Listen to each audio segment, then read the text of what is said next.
Welcome to part 2 of Two Guys in a Warehouse. Damn it. Podcast. Podcast. Part 2. Studios. Worst and best. Fallen Studios, Best Studios with, who is it? Tylor.anime. From Canada, yeah. From Canada. Watch out that roundabout. Damn it. You took that one from me. All right. And, Just look out for that moose, eh? And look out for that Mary Fuck Kill episode coming up after this one. And don't forget to check us out on Instagram and like and subscribe to the podcast. Enjoy. Are you listening? Damn.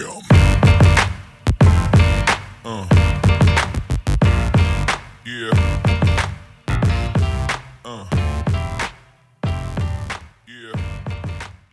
Yeah. Yeah. Did you guys have any other shows or any other studios, or did you already use all yours up? I said my 3. You said your 3. Did you say your 3? I haven't said my 3. Okay. I still have 2, but go. You still have 2? I still have 2. Alex. Oh, geez. Should I just go? Yeah. Go Okay. for it. Yeah. So I put Uffadeable. Jesus, I can't talk. Uffadeable. Uffadeable. Uffatable. Yeah. Ufotable? Yeah, dude. They Yeah, dude. my notes say Epic as Fuck Productions. That's what my note says. Unlimited budget works. Yeah, basically. They're the ones that completely tricked everybody into thinking that everything was made with just budget. Mm-hmm. But I mean, they're most well known for doing like the Fate series, Garden of Sinners, God Eater, which we just talked about, and then obviously Demon Slayer is like the biggest one. Overall, they don't have like a really big kind of consistent list of shows that are all good. Like I tried to watch Coyote Ragtime Show, which was kind of it was an original work by them, but it was not great. It did look pretty good though. But I just know that at least when they work on the Fate series, I can expect some crazy level of production and great soundtrack, visuals. I mean, I constantly replay. Like when I go to the gym, I'll always replay Archer versus Ryder from Unlimited Blade Works. Yeah. And the soundtrack. Oh my God, dude. Production wise, they are probably one of the highest tier anime studio. I don't think there's anybody that's like really like, I mean, there's some there, but they're not like at that level, I think. Mm-hmm. So shout For out. sure. So fight animation. Yeah, it's fucking crazy, dude.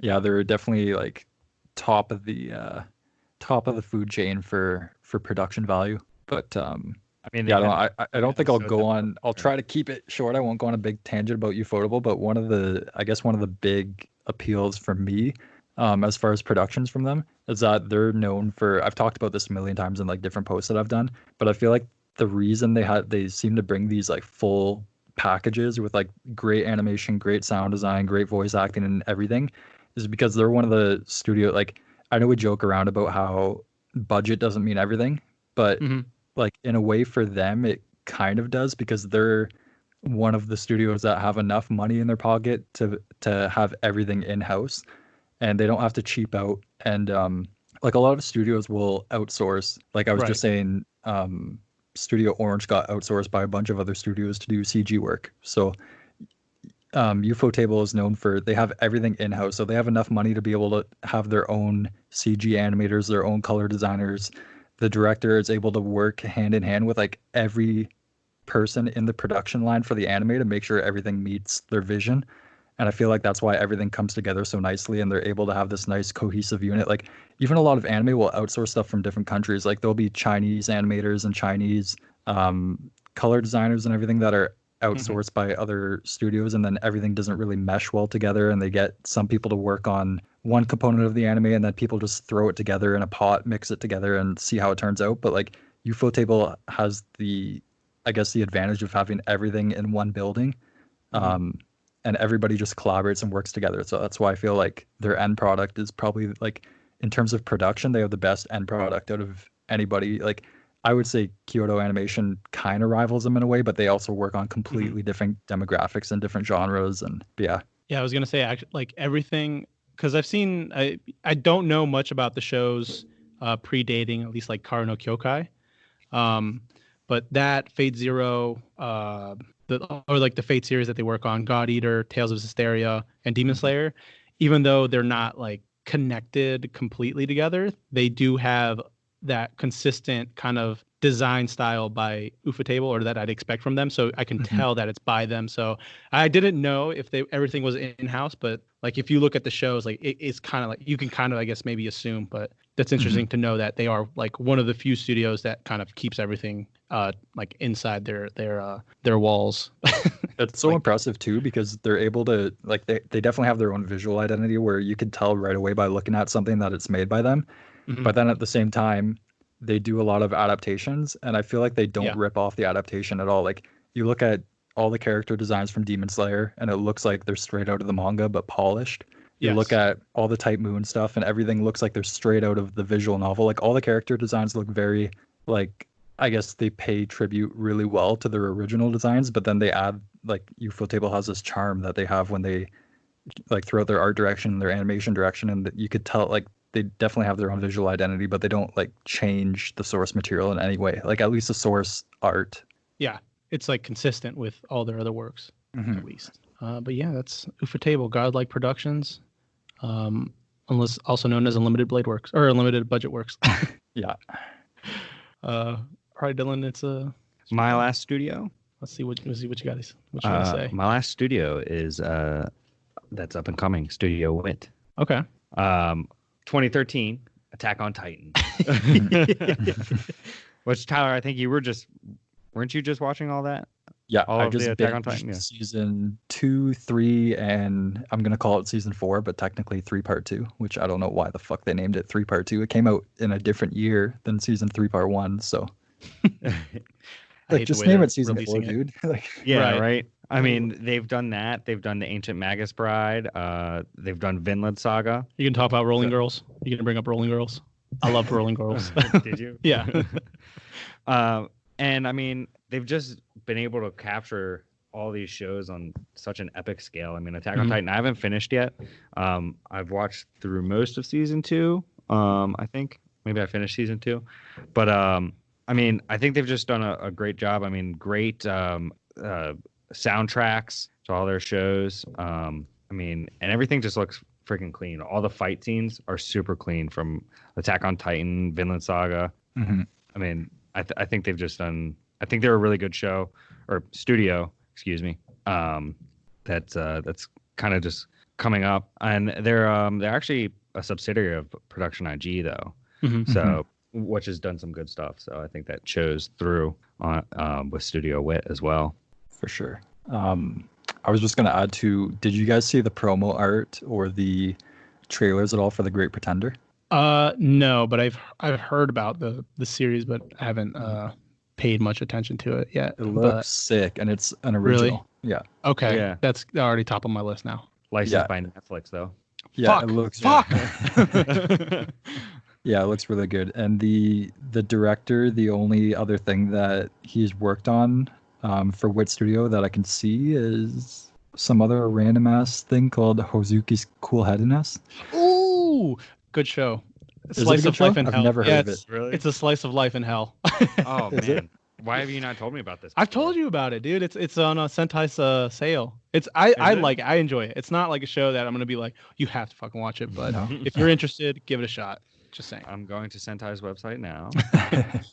It's cool though, solid. because that one was adapted from a manga, and then he's now directing The Great Pretender, which is original work. So it'll be cool cool to see what he brings to the table with that. But like from the promo art and the trailers and everything, like it looks fucking really, really good from a production standpoint.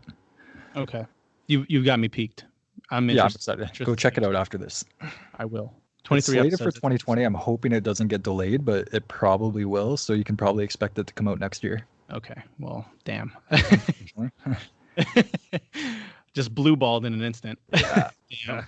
Damn. No, to add on to like Studio Wit, I do at least whenever what is it? Is it Tetsuo Araki comes in and does like, you know, Attack on Titan, or he did a Cavalry of the Iron Fortress. I love the productions for those shows, especially I don't know why, but Cavalry of the Iron Fortress is literally exactly the same thing as Attack on Titan, but I love Cavalry more. Well, it's his passion project, right? Like he directed Attack on Titan, which was based on a manga, and then Cabaneri was his like original work, I think. Yeah. Okay. Yeah. Okay. I didn't know that it was a passion project, because I mean I can feel the passion coming from it, and it is a ride that I enjoy a lot. So And they just put a movie on Netflix. I don't know how to go about watching it though, because I don't know if it's a sequel or if it's like a compilation film or like It's a sequel. it's a sequel. So I don't know why they put a sequel film on if you can't watch the original. You know what I mean? They did that with Baki too. They did that with the Baki anime. So I haven't touched that. Netflix took what, a Psyche K, Disastrous Life of Psyche K, and then they took that one other show. It's like the girl teases the boy. I can't remember the name of the show, but the girl has like a big ass forehead. Mm-hmm. It's like really popular like rom-com. But they took the second season, and Funimation doesn't own it, so people are like, and they just have the second season. They don't even have the first season on Netflix. Wow. Jeez. Yeah, they're just like, yo, fuck off. Yeah, they're just kind of screwing everything up. Yeah. Like, what? But good pick with Studio Wit. Thank you. All right. I guess am I the only one that has one more? I guess so. Yep. All right. I know what it is. Obvious choice over here. Should have been that saved it best for last, boys. The best Studio honorable Bones. mention. Oh my god. No, I'm just kidding. I fucking love Bones too. Yeah. Studio Bones. But when Dylan did, well, I guess okay. The reason Dylan says honorable mention is because that I can't. Did I say this to you? That I was like, yeah, man, they don't even have fucking anything after My Hero. They have like no productions this year except for after My Hero. I think they have some movie called Josie and the Tiger or something. I'm trying to look it up. Josie, the Tiger, and the Fish. That's their only thing that they're working on this year. So it's kind of disappointing. And they keep doing like sequels for shows that I don't really care about. But as in terms of like whole body of work, best studio out there, boys. Yeah, you're huge on Darker Than Black and Mob Psycho. Yes, Darker Than Black, Mob Psycho, Soul Eater, Kekai Sensen, or Blood Blockade Battlefront. Show by Rock is even amazing as well. They did the Bebop movie too, right? Yeah, they co-produced it with Sunrise. Nice. And it was damn it, dude. I love their hand-to-hand combat animation. I think there's no other studio that rivals what they do in their shows with in terms of like hand-to-hand. I mean, did you ever watch Sword of the Stranger? No, but I've seen way too many clips.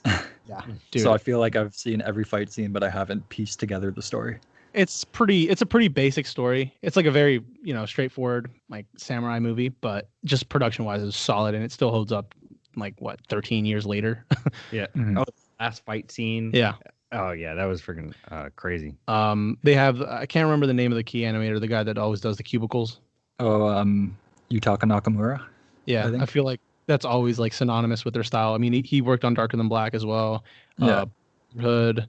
I don't know if he did. I know he did do Mob Psycho, or he worked on Mob Psycho. Yeah, I think I don't even know if he technically works as a Bones employee. I think he's like a freelance animator, but they definitely get him to animate the big scenes for a lot of their shows. He's been adopted officially to the Bones family. Yeah. Don't quote me on that. I'm not super familiar unless I look up right now, but because I know he's definitely worked on big scenes for other studios too. Yeah, I know Madhouse, when they did One Punch Man, he worked on One Punch Man, I'm pretty sure. So yeah. I wouldn't be surprised if that was the case, but yeah, and I think don't quote me on this either, but I'm pretty sure he had a big role in the Dragon Ball Super Broly movie. Ooh, I'm gonna have to rewatch that now and then look for that. See what's yeah. I feel like Bones has been around for a long time, and they have probably the most consistent list of anime that are people's favorites. You know what I mean? They have FMA, which is everybody's favorite anime at one point in their lifetime. Yeah, no, that's very true. Just going through it, all of their shows, I'm like, oh, I've seen that on somebody's top 5 list or whatever. Every single one of these shows, they have a bunch of misses too. I mean, when you've been around for as long as they have and you produce that many shows, you're gonna have some that just don't hit. But they have a lot of shows here that I'm like, shit, FMA for sure. Eureka 7, I don't know, we already named a bunch. Soul Eater is hit or miss. I love Soul Eater personally. Yeah, same. But one thing is that they also are one of the few studios that still kind of will have an original come out at least once a year and a half or so. Darker Than Black was original. Eureka 7, like you just mentioned, was an original. I'm trying to think what else. What was that? Captain Earth. Don't bring that one up. Oh, dude, I want to watch it. It's, dude, production-wise, holy fuck. But everything else, Really? It's, dude, it's rough. That was they had this span from 2009 after Brotherhood to before Space Dandy or Noragami, where it was just a lot of misses. and Captain Earth kind of was like a bleed over to a lot of their missed shows. Yeah, because I've heard a lot of negative comments about it, but like every single image I see of it, or clip I see of it, or like the mech designs, even the OPs, like they're like everything just seems fucking fire, dude. It is. No, everything about it except for its quality is fire. Is it just like a shitty protagonist, or just shitty story altogether, or what? It's just shitty altogether. Like it's just very bland, and it's unfortunate. I mean, maybe if you watch it and like me saying all the shit that I've been saying about it, maybe you're expecting it to be like the worst thing ever, but you watch it and you might enjoy it. But from my experience, it was not a good time. Visually it was, but yeah. Bones had kind of that run for like 3 or 4 years where they just kind of put out just a bunch of bad shows. Yeah. It is what it is though, man. But otherwise, they came back. Other than that, they have the #1 show on Mal, so remember that. That's true. Yeah, and like as much as people shit talk FMA now and say like it's not worthy of being the #1 show, I think it's like forever going to be in my top 3. Like, don't quote me on that, but like, I don't know. I just have. I'm gonna have to quote you on one of these. It's. Hey, I'm sorry, bud. Recorded right now. At least we're gonna have to take one of them. Hey, I'm sorry, bud. I just love me some FMA, bud. No, but Brotherhood definitely. At least, well, actually, both I think are fantastic. Yeah. In their own right. Yeah, and we should go on a tangent and argue about which one's better. I'm just kidding. We won't do that. I'm ready for this. Ready to throw out this beat we down. Should do a whole. Actually, we could do an episode about that. We could do an FMA podcast. Just make a big list of arguments for each. Yeah. Okay, I'm down. All right, now we just got to watch it. Right. See you in the next episode. FMA. No. Yeah. Okay. Well. Yeah. Studio Bones. Did you guys want to? Yeah. We mentioned a bunch of their really good shows. Did you guys want to mention like your favorites from Bones? Because they have a shit ton of hits. There's a lot to pick from Studio Bones. I'd say one of the first shows that would be my favorite is Eureka 7. It's one of the first shows I watched, and before I even knew anything about anime. And I'm disappointed in how the biggest disappointment with Studio Bones is sequels. How they've just sequels exactly for their originals tend to be fucking garbage. They've just kind of ruined the whole franchise of Eureka 7. Oh yeah, and then with the movies, don't even get me started on that. Gonna another podcast episode right there. Yeah. I mean, if like I've never watched their first one, but Angelic Layer, specifically, really good. Like, I think it's an adaptation by a manga by Clamp, and it's like these like little dolls that fight, but the fucking fight scenes are so well done, and it's like from 2001, and it looks amazing. Yeah. There's Razafon that takes a lot of elements from Evangelion, so it's just, I don't know, it's like a throwback in a way.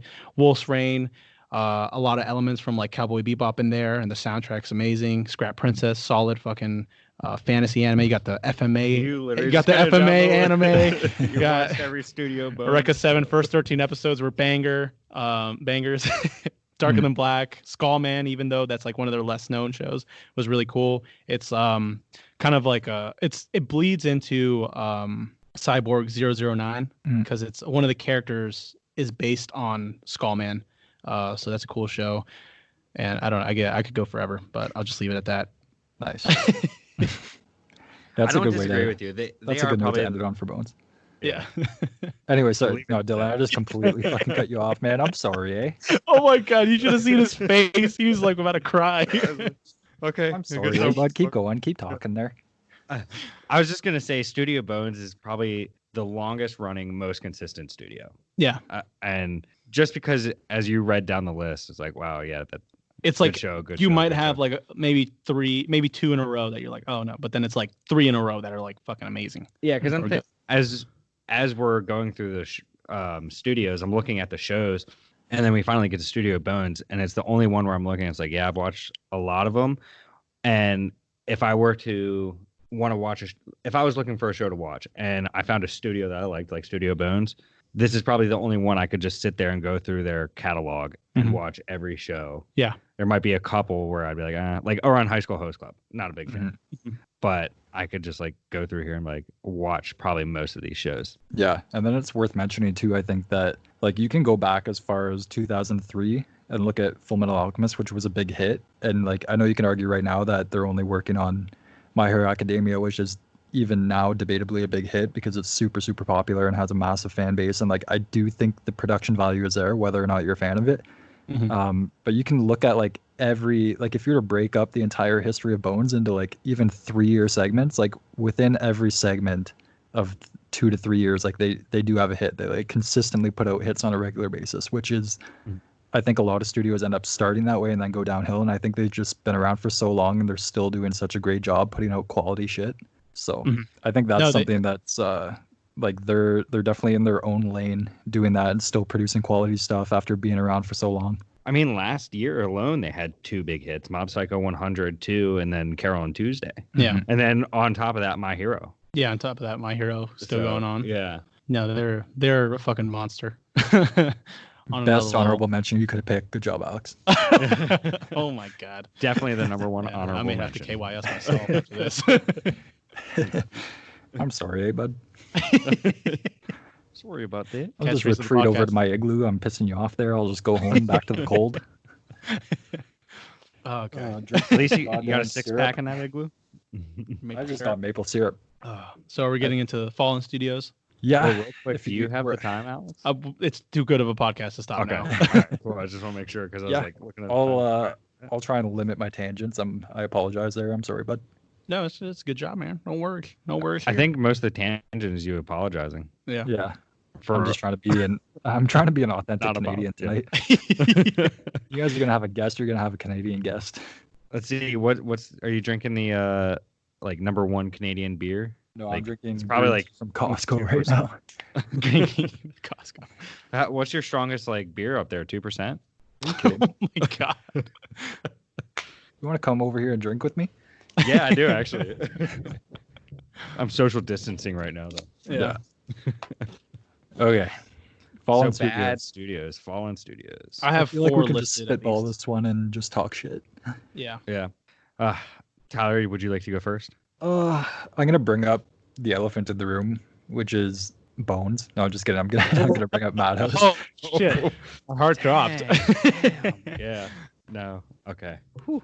All right. No, Madhouse. What do you guys think? Where did they fall off the wagon? Well, was it after One Punch Man? I think. Let me see. One Punch Man, 2015.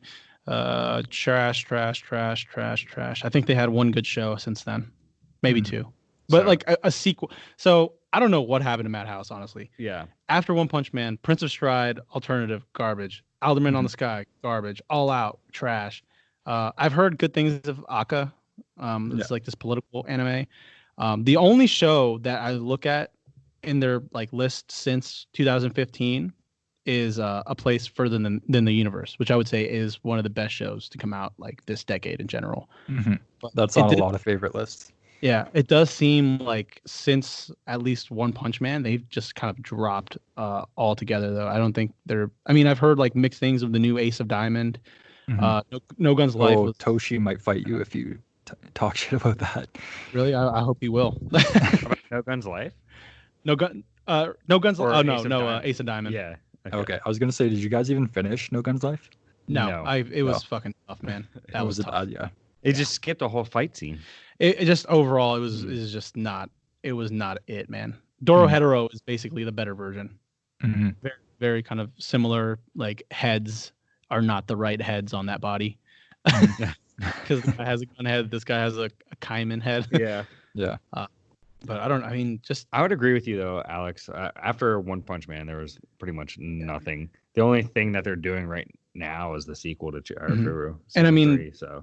But like if you look at Madhouse in general, they have a lot of shows. They have a huge catalog. Yeah. But it is like they have like a lot of shows that aren't great. But they do have like some shows that are amazing. But I think at least in terms of recent times, they haven't really been great. I mean, when you pump out this many shows, I mean, this is probably the largest catalog of shows. Yeah. You're definitely going to have a lot of bad shows. I mean, who knows? I mean, after maybe they're just in a rut right now and then they'll come back. Yeah. But it's like, you never know. Like, sorry, go ahead, dude. Oh, I was going to say that term of like, oh, Madhouse should adapt it is like kind of dead. Because I remember back then, like when Hunter x Hunter was either still running or just about to end, everybody was like, oh yeah, Madhouse, you got to get that Madhouse treatment. And it's just like, it's not even a Madhouse treatment anymore. Yeah. There's like nothing It's there. Mappa treatment. Mappa treatment, bones. Or bones. Yeah. Ufa Table now has really taken over. So what do you guys think about like there's a lot of discussion online and I haven't looked too much into it, but a lot of people are attributing the downfall of Madhouse, I guess, to like when they went pretty much bankrupt after they produced Redline. Do you think it has a lot to do with that, or do you guys have more knowledge on that subject, or do you think it just has to do more with like a bunch of the staff coming and going because they are a pretty big team?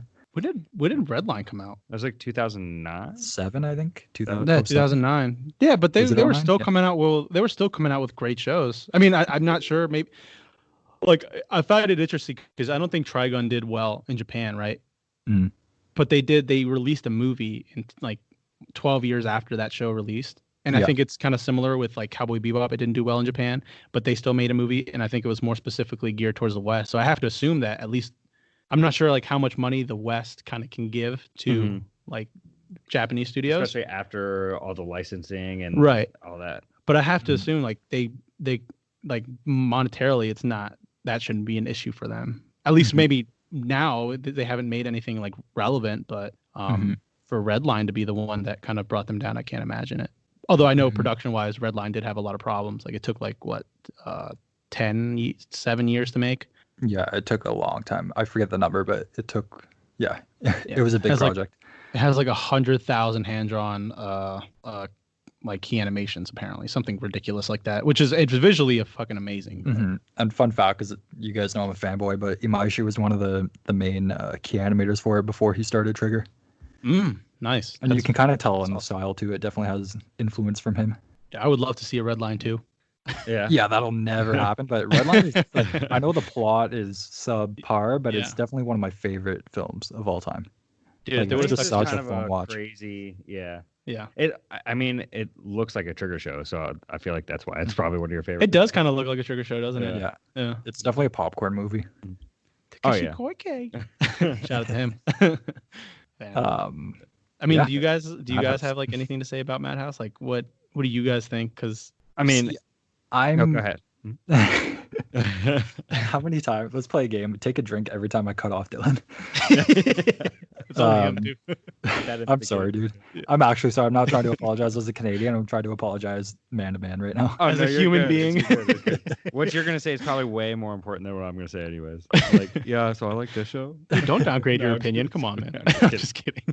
No, I was just gonna say, like, the opinion that Madhouse went downhill, like, I don't disagree with it, but I was never like a massive fan of them to begin with. Like, I think it's noteworthy to say that they have produced like a massive number of hits, but I don't know, like, we were just talking about how Bones is so consistent, and like even if Bones has 1 or 2 bad shows, like in comparison to every 5 bangers they put out, like I feel like Madhouse has like, it's more of like a 1-to-1 ratio. Like they'll put out a banger and then they'll put out something that just is absolutely terrible.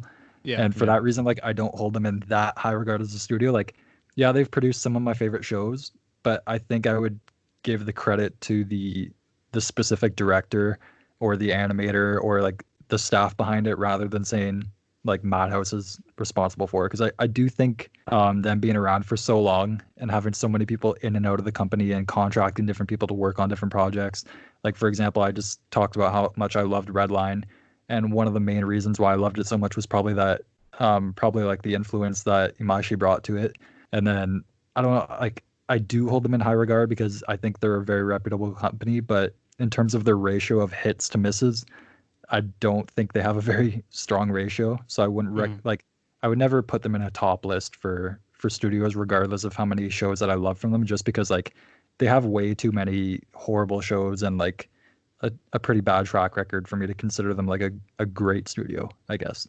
Like maybe at one time when they were, like you said, like they probably had a golden age, and I don't know how I would scope that out, but I feel like they were definitely a lot better at one point. But even then, like I feel like there's just so many other studios that have either a unique style or just put out consistently good shows that, like, regardless of the fact that Madhouse puts out a few good shows that everybody appreciates, they're still like pretty lackluster as a studio. Like I know a lot of people are gonna give me some hate for saying that, because they do produce a lot of shows that are people's favorites, but I don't know. That's my opinion. No, I would say like at least just looking, I don't know if you like looking all the way back, but like just 2010s. In the early 2010s, they had like Rainbow, which I've heard nothing but great things. Atomic Galaxy, High School of the Dead, Hunter x Hunter started, Chihaya. I mean, that was like in itself that's a lot of like really good shows. And then the mid 2010s, like 2014, 15 specifically, it was like Parasite, Death Parade, My Love Story, One Punch Man, My Love Story. I know No Game Life. A lot of people like that, and they've never. I don't know if it's maybe a problem is like they never do sequels. Almost like I feel like the only sequel that I know of that they've done is Black Lagoon, and that's like from 2006. And I mean, I know something's like there's some issues with the manga now, so that's why they haven't adapted more. But that's like one of the few. Oh yeah, shit, Chihaya too. Yeah. Surprisingly, I feel like that's just like not a show. Like I know it's a good show, but I just like it's like not one of those shows. Like you're not gonna do One Punch Man season 2, is all I'm saying. Like, are you serious? The fuck. And then on top of that, they would have like, filled that. Sorry.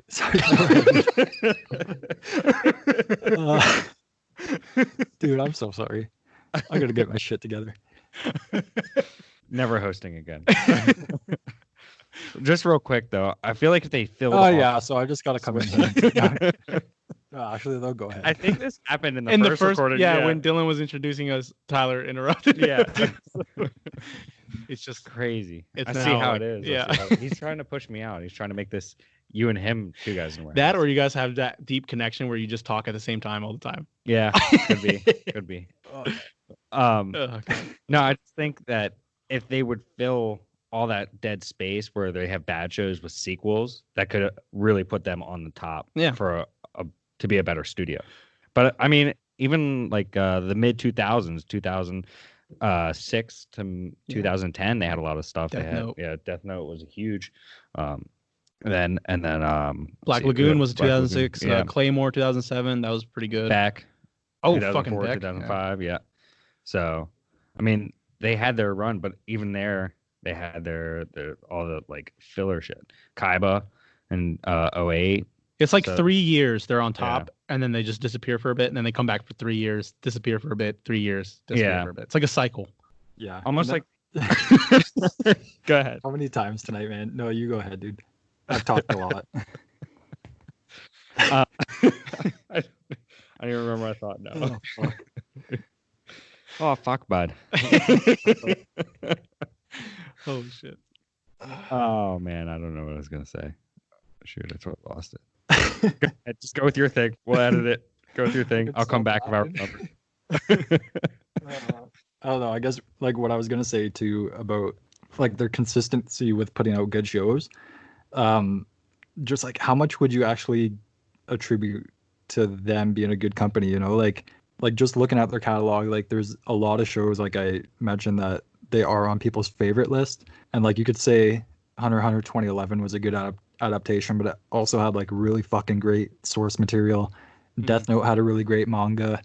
Tatami Galaxy came from a really well received novel. I don't know, I just feel like they're a good studio and they produce really popular anime, but like would you really attribute their success to them being really good at adapting manga, or do you just think they pick up really good like hard-hitting source material and they just got lucky with what they're not lucky, like they obviously decide what they're gonna adapt and stuff like that, but I feel like a lot of their really, really great shows aren't original, and they've produced a couple good original shows, but like if you look at the source material of a lot of the shows that people like hold in high regard from Madhouse, I feel like people love the original just as much as they do the anime. If not, they say the manga's even better. Oh, okay, I remember my thought. So before I get interrupted, I wonder if they just pick up a lot of stuff, because in like 2008, 2009, that time frame, they've got like let's see, 1, 2, 3, 4, 5, 6, 7, 8, 9, 10, 11, 12, 13, 14, 15, 16, 17, 18, 19 things that they're working on. So I wonder if they just pick up a bunch of stuff, pump it all out, and see what hits. And then they just happen to get lucky with a few shows, and that's why. So they're not necessarily putting bad work into it, but they're not putting the best that they can. But they just happen to pick up a few things. Like kind of goes hand in hand with what you're saying, Tyler, where they just happen to pick up some good source material, and then that shows a hit, like Death Note or like Hunter x Hunter. Mm-hmm. I mean, it's still like, and just in terms of like adapting, there's plenty of studios that just can't adapt shit. Yeah. So like, I mean, I would say like, I agree with your point, Tyler, like that they definitely pick up a lot of really good like manga to adapt. but it's still like bringing it to life can be pretty like difficult, and I think they do a pretty solid job. But at the same time, in terms of like picking up all the shows they do, I don't think they're one of the studios that's like the in-house studio. You know, they have like all the animators. I'm pretty sure they outsource, or not outsource, but they hire a lot of freelancers at least. Yeah. Because I know Icarus I was talking to him about One Punch Man, and he was telling me like that a lot of the staff really works more on like bone stuff. Yeah. Okay. And I just found that to be fascinating. So I'm guessing they hire a bunch of freelancers to work on those shows. So at least in terms of bringing in the staff, that's probably what they do. Yeah. But fuck Madhouse. Yeah, I can agree with that. Yeah. But shout out to Death Note. That was a good show. I mean, like, it's hard to say fuck Madhouse because, like, I don't hold them in high regard as a studio, but then I look through their list and I'm like, man, they made Nana. Like, I love Nana. They made Casher and Sins, Death Note, like, all these shows, Hunter x Hunter. But, yeah, I don't know. I don't like them in general. Yeah. They're not a studio name that I look at and think, at least, like, now, if they come out with a new show, I'm like, oh, fuck, it's Madhouse. No, it's like... Let's see if it's good. Yeah, no, it's... No. I mean, I'm interested to see, like, what's going to happen, but doing? It's not, like, the same feeling that if I see Bones, I see Ufotable or KyoAni, Trigger... Like that's like holy fuck. Yeah, and like if anything, if you see the tag Madhouse on like a new upcoming show, I feel like it's more reason to be skeptical than anything because they're so inconsistent nowadays. Yeah, especially nowadays. We got another. Are we bringing up another studio, or do we still need to beat down on Madhouse? Dylan, you got another point before I cut you off another 5 times tonight? No, I'm good. Go for it. No, I'm good. I'm done. I ranted about Madhouse. So the next studio then. All right. Just name this make this another episode and name it The Roast of Dylan. Just he's getting skinned alive here. Yeah.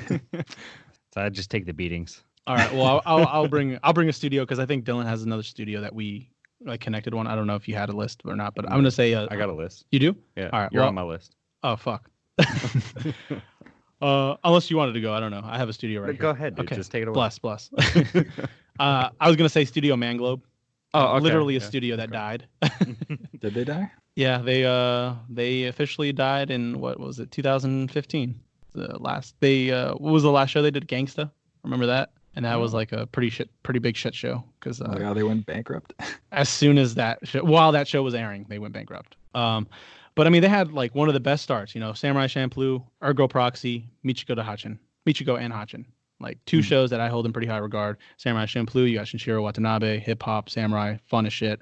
Ergo Proxy, dark, bleak, depressing, but awesome. And then Michiko and Hachin, which takes a lot of similarities from like Bebop and Samurai Champloo. It's like this episodic traveling adventure show, but it takes place in a kind of like a Brazilian setting and is very colorful and fun. But after that, you know, it kind of they didn't get a lot of hits after that. I mean, they had The Sacred Blacksmith. I watched that. It was pretty bad. The World Only God Knows, or God Only Knows. That was a pretty good one. But, you know, they just... I know Dead Man Wonderland, when they did that was a bomb. Yeah, at least in the East or Japan. But in the West, it was pretty popular. Samurai Flamenco. Jesus Christ. I can't read. I know that one didn't do particularly well either. And then I don't know. I mean, they just kind of like disappeared as quickly as they appeared. I would say just a 10-year run. It's kind of a shame considering they did start with like you said, they had a pretty strong start and then just went downhill from there. Yeah. Like I don't have that much of an opinion on them because to be honest, looking at their list right now, I've only seen Ergo Proxy and Dead Man Wonderland. I haven't seen anything else that they've put out. Yeah, it's they just had those first 3 shows and then it's pretty up and down. And then they file for bankruptcy, which makes them a fallen studio. So bless up. R.I.P. Yeah, I've only watched a couple of these shows too. Ergo Proxy, World God Only Knows, Dead Man Wonderland. But I know Michiko Hachkin is supposed to be good. Samurai Champloo, you know. So yeah, I agree with your statements on Manglobe being good in the beginning and dying. Rest in peace. R.I.P. All right, that's a good gap in between the next studio. So dude, I'm just looking at their stats right now. They had a debt before they went bankrupt of 350 million yen. So what would that be, like around $300,000, I think? Oh, How would you convert that? I think it's just one. Is it one decimal point? Yeah, no, it's 2 decimal points. Is it 2? So it'd just be 35K then? Wait, give me a second. Google's working. Google's working. It's $3,000. Yeah. Oh, okay, that's not very much then. Yeah. But I mean, to be like in a deficit while you're producing anime, that's still pretty. You really got to be shit in the bed to do that. Basically. But that's all I had to really say about them. I just figured I'd mention them because they were pretty good at one point. Rest in peace. All right. All right. You got something? My studio, my fallen studio, Gonzo. Oh, that's how you know it's good. I can hear that. It was so good.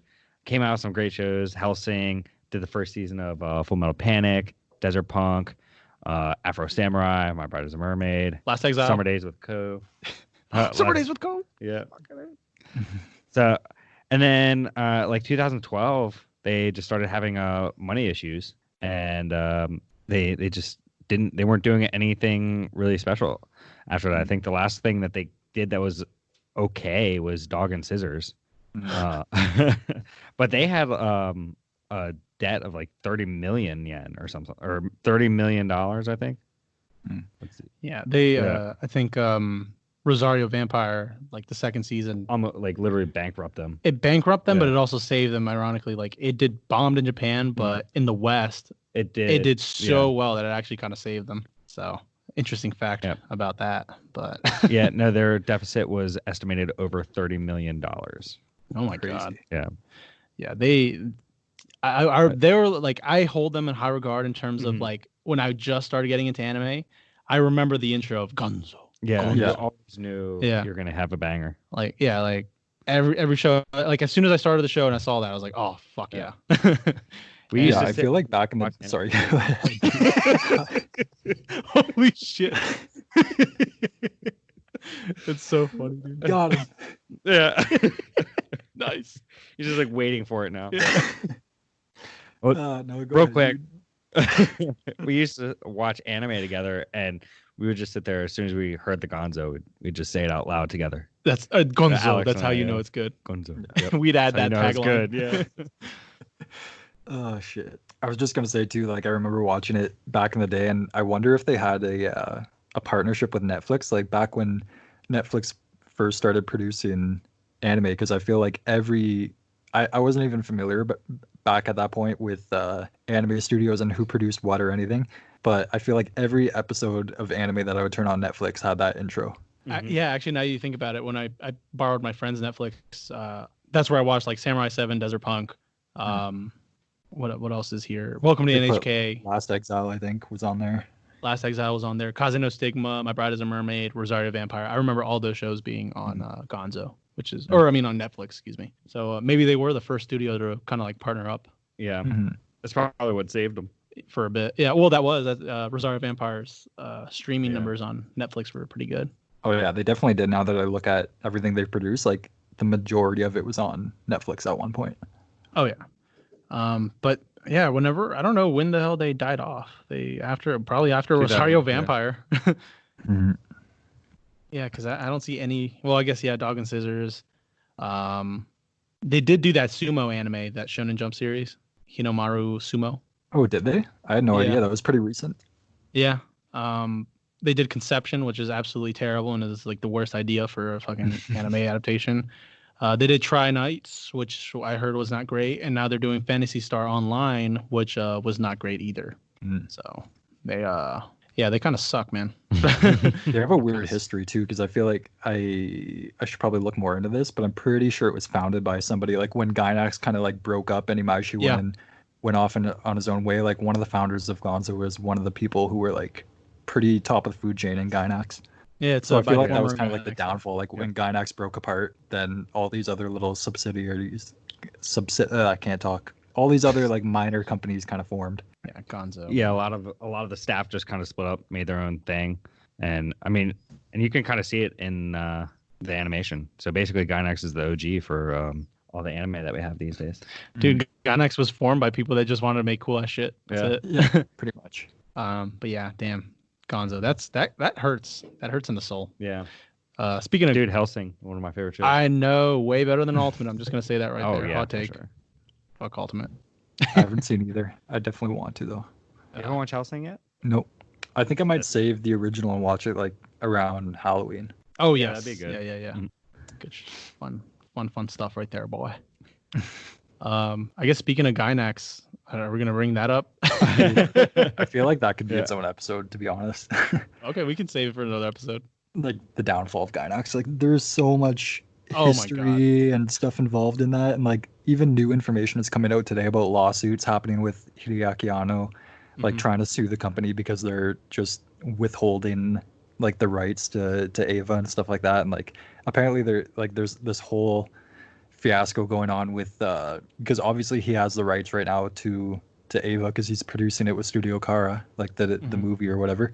But apparently Gynax is still producing merchandise and trying to sell it, and he's trying to sue them and get like a portion of money for everything that they're selling, and they just won't give him money.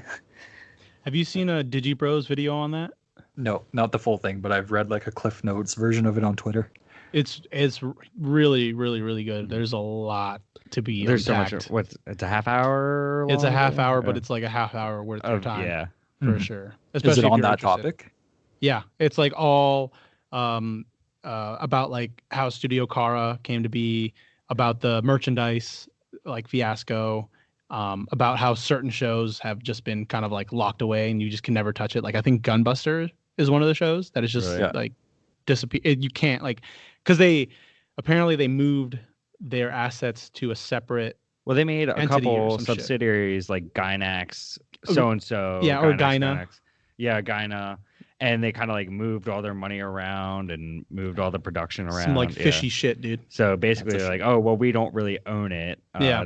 They do. So we can't I give wonder you if the that's rights. why Imaishi can't produce anything to do with Gurren Lagann anymore. That's probably why he made Promare, is just because he wanted to make something in that nature. Similar. Yeah. I'm pretty sure that's It's a exactly what sequel. it is. It's like a spirit, Yeah. spiritual successor. Yeah. Kill a Kill. I mean, very similar to Gurren Lagann. Yep. in a lot of ways. Especially that soundtrack. Yeah, and then that's how Production IG got Fooly Cooly, and then fucked it up. Yeah. Just Trigger should have had that. Trigger. It's a shame because man, Gynax had some like heavy hitters back in the day before it went to like chaos. Even like one of their adaptations. I guess we I don't want to get too much into it, but His and Her Circumstances I really dig a lot. Yeah. Oh yeah, I haven't finished that yet, but that was a fun little show. It was because it reminded me of Imara-chan. Okay.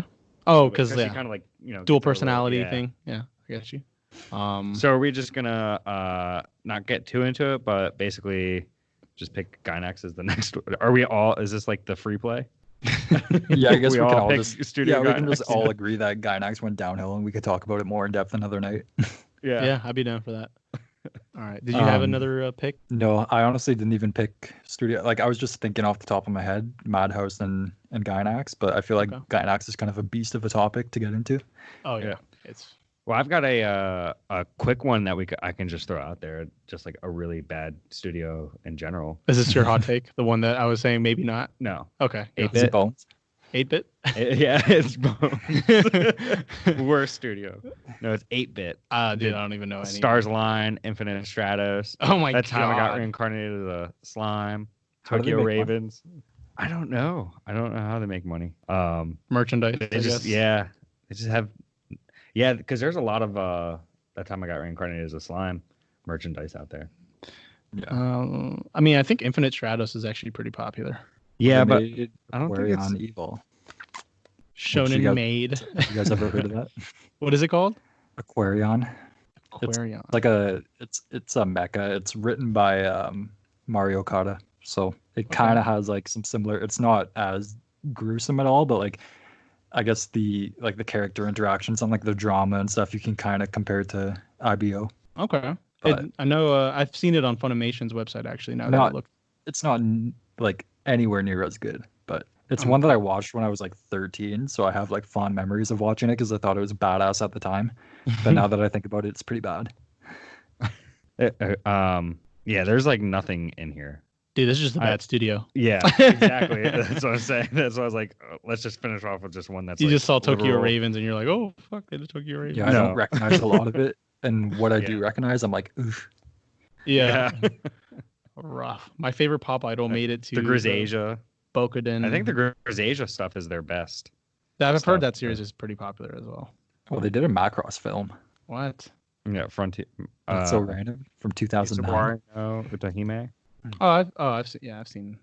I haven't seen it, but I've seen the art for it. Has anybody watched Is Encore or IS Encore a sextet yearning for love? What do you negative on that one? It's a sequel to Infinite Stratos. What? It's an OVA for Infinite Stratos. Dude, what are you picking? Shit, I'm picking bad studios. This is just a bad studio. This is not even Fallen. Yeah. Jeez. If my favorite pop idol made it to Budokan, I would die. Budokan. What is Budokan? It's like It's their a music festival. No, it's their like stadium. Tour, right? It's what's it called? It's like their biggest music or biggest stadium for music or some shit like that. Oh, okay. It's like if you guys read 20th Century Boy, like one of the characters' dreams is to play in Bokoden. Yeah. Well, that's a lot in a lot of anime because it was in K-On! It was in Beck. It was referenced in Beck, and it was referenced in that the fucking zombie idol show. Oh, Zombieland Saga. Yes. Yeah. That's their goal. Budokan or bust. Budokan or bust. Yeah, dude, they're bad. I have nothing to say on them. Don't recommend any of their work, to be honest. Oh. Yeah. Tokyo Ravens is probably the best thing. No, just kidding. Well, we rewatched that and I was like, dang, yeah, this kind of sucks. Oh, dang. I bought it on your recommendation. I still haven't watched it. Yeah. Is that something you just watched when you were younger and you thought it was good? Yeah, I thought it was the most amazing thing ever. But that happens a lot. I feel like that happens a lot with me anyway. I remember shit from when I'm a kid and I just refuse to rewatch it now because I'm like, I don't want to think ill of it. I don't want to ruin it. Yeah. That's why I don't want to rewatch Clan Ed. But there's some shows that you they'll just hit. Yeah. Hellsing is one, at least. Yeah. I always feel like it hits for me. Oh yeah, definitely. It's not like the most well produced, but I think like the soundtrack and the atmosphere of the show really save it. I think the voice acting does too. Shout out to Gonzo. That's how you know it's good. You got anything else to say on that? No, not on that. They're shit. Okay. All right, this is it. This is the end of the two-parter. The part 2 of Best in Fallen Anime Studios. Tongue twister, dog? No. All right. I did it on purpose. With our special guest from Canada. Cash him in the roundabout. How about that? Jesus Christ. Well, bye. See ya.